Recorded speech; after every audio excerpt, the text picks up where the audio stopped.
what do you say we do a video on the Sago Palm?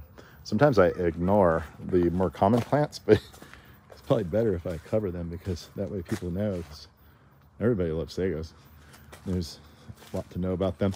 These things are pretty ancient. They are definitely older than palm trees, much older. These were around when the dinosaurs were around, whereas palm trees were not. This is Cycas revoluta. It is native to Japan, and there's some beautiful photos I've seen of its habitat, or at least one section of its habitat, where it's growing on all these cliffs above the ocean in Japan, and it looks really good. But here I am down in San Diego. This tree, I don't think they ever fertilize these trees, but look, it maintains a really beautiful dark green. This is a really big head for one of these things. It's probably reaching 7 feet across, the one on the right. The one on the left is a little shorter, but it's probably a good 7 as well. You can see it actually will spout babies off the trunk and either down on the ground or even further up in the trunk, and it can bifurcate sometimes. Fairly often it will branch above ground, just like a branching woody tree. You can cut off the babies off the bottom if you want to see more of the trunk. It's nice to give it a really good trim job. You can even trim it back a little bit more than they've done here. You can see down below, there's the real tight trunk right there. So eventually the stuff will fall off and it'll look like that. These things are probably hardy to 15 degrees, I've heard. I've never seen them damaged, truthfully, but I've never seen, it's never gotten that cold where I live. So you guys can comment. Ooh, hello. Yeah, let us know what you've seen in really harsh climates on how cold you've seen these things survive at and how they behaved.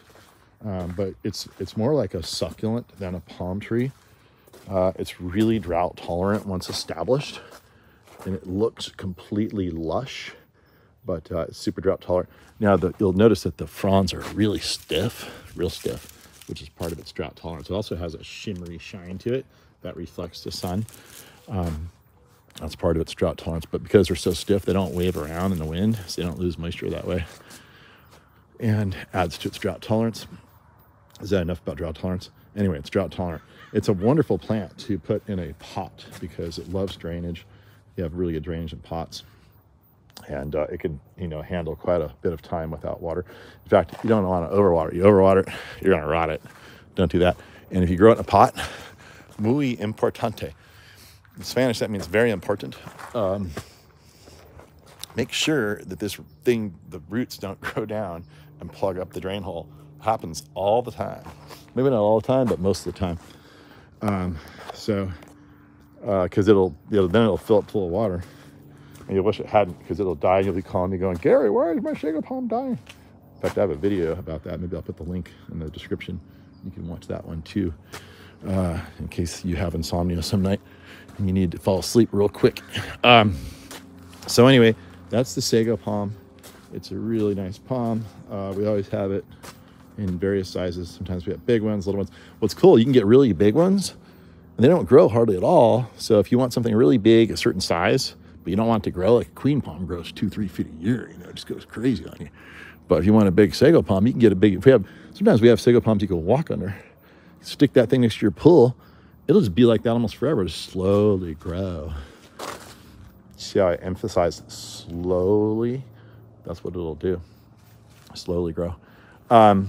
So that's about all I could think about. What I like to do with these things is to contrast their foliage. They're so dark green, it's a feather shape. What I really like to do is plant these things next to or near blue palms like Brahia armata, maybe Brahia decumbens, or possibly Yucca rostrata, or Camarops cerifera, the blue Moroccan fan palm. Things like that will look really good next to this plant because of the color contrast. And here's a couple over here. You don't want to just keep looking at the same plant, do you? You can trim them in a single trunk. Look how pretty that is. Look how nice that is. Who can argue about that? Oh, also, they're a little pointed here. Not bad, but a little bit. You don't want to stick your eyes or your nose or any of your very sensitive body parts in there because it'll be uncomfortable, guaranteed. Again, you can cut off the babies or you can leave them. Whenever I say baby, I talk baby talk. Here's some next to a boulder. That looks really good. A little bit of junk in here, gotta clean it up. And but yeah, here's like a double, single, triple, big, little. But they're always really good performing, and they'll make a real tropical garden in places where they'll give you a real tropical look in places where you know, you can't really get much of that, because places where you can't grow a Kentia palm at all, you can grow a sago fine. The biggest ones I've ever seen are in Fresno. They're like 15, 16, 18 feet tall in old gardens in the front yards of these homes from the 50s and 60s. So anyway, make sure your hat's on real good when you're making videos, and you know, make sure you subscribe to the channel.